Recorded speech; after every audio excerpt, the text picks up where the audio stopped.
Welcome to First Fridays.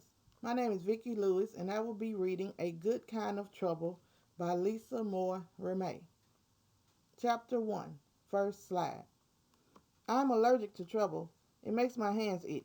But today in science, when Mr. Levy starts calling out lab partner assignments, I don't get even the lightest tingle. I just sit there, barely breathing, waiting for him to assign me to the perfect partner. He's been promising we'd start science lab since the first day of school, but it's been weeks. Lots of time for me to decide on the perfect partner. Mr. Levy has been teaching science at Emerson Junior High for centuries, and he looks like a mad scientist. For real. He has wild, frizzy gray hair and even wears a lab coat every day. He fluffs his hair and adjusts his thick black glasses. I start rubbing my hands against my legs, which isn't a good sign, but I don't pay attention.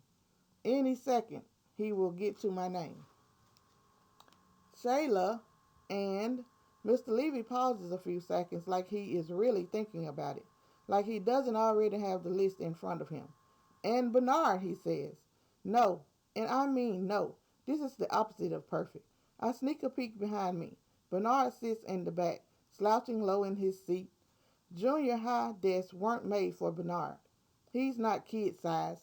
He's grown up sized. And grown up big. He catches me looking at him, and his mouth shifts into a mean grimace. I gulp and look away. My sister Hannah would say I'm being just like those people who take one look at a black person and think they need to clutch their purse tight or lock their car doors. I have no problem with Bernard being black. Obviously, I'm black too. It's him being huge and mean and scary.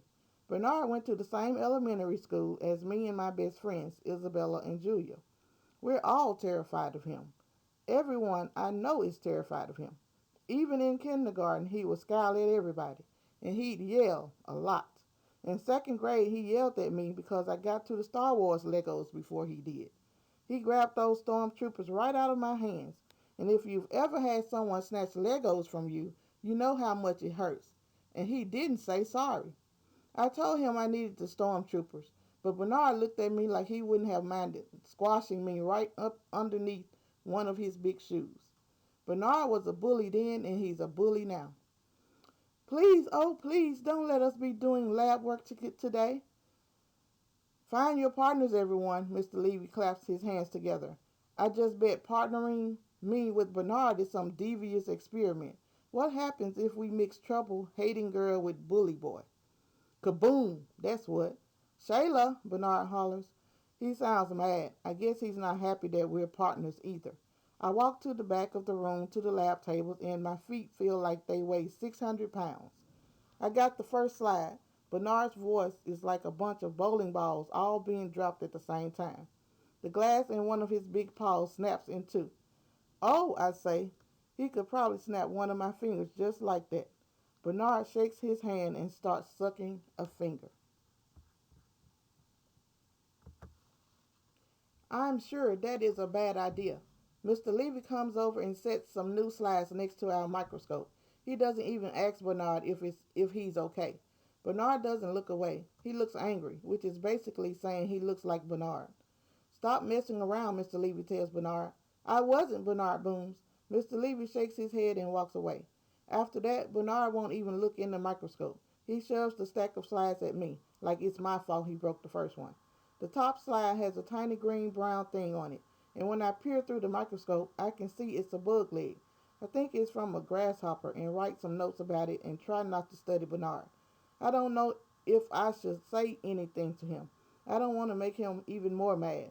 When class is over, he gets up so fast he knocks his desk to his side, and instead of picking it up, he storms out of the room. You bet Mr. Levy frowns real hard at that. I pick up Bernard's desk before leaving class. Maybe since Mr. Levy didn't have to pick it up, no one would get in trouble, but my hands itch anyway. The end. Thank you for listening today.